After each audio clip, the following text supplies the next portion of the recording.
Chanel bags pa din tayo. Itong white, 250,000 yen. In pristine condition din siya. In Chanel.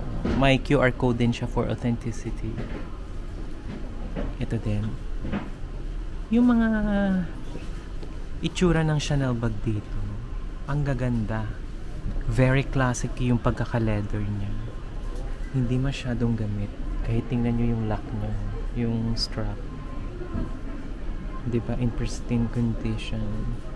330,000 yen. Itong Chanel bag din, 200,000 yen. Ito naman, 90,000 yen.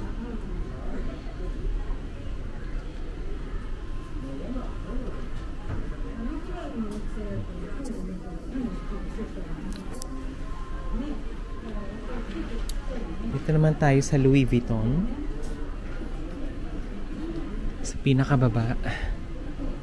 This is 100,000 Louis Vuitton bag in pristine condition. 9 out of 10.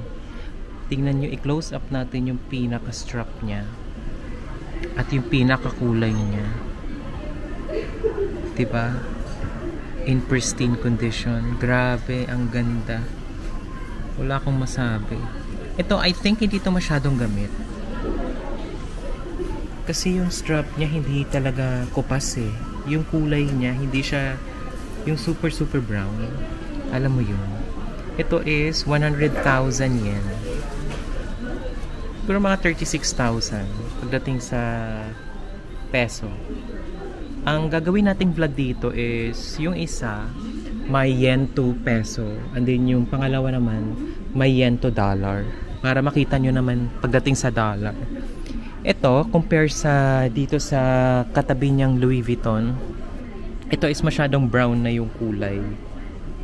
Pero in pristine condition pa din naman kasi tingnan nyo naman yung strap niya. 'Di ba? Walang masyadong kagasgas-gasgas. Tapos yung kulay, brown na brown. Though mas maganda yung kulay dito sa isa, pero ito okay na din, no? Parang bago na din siya.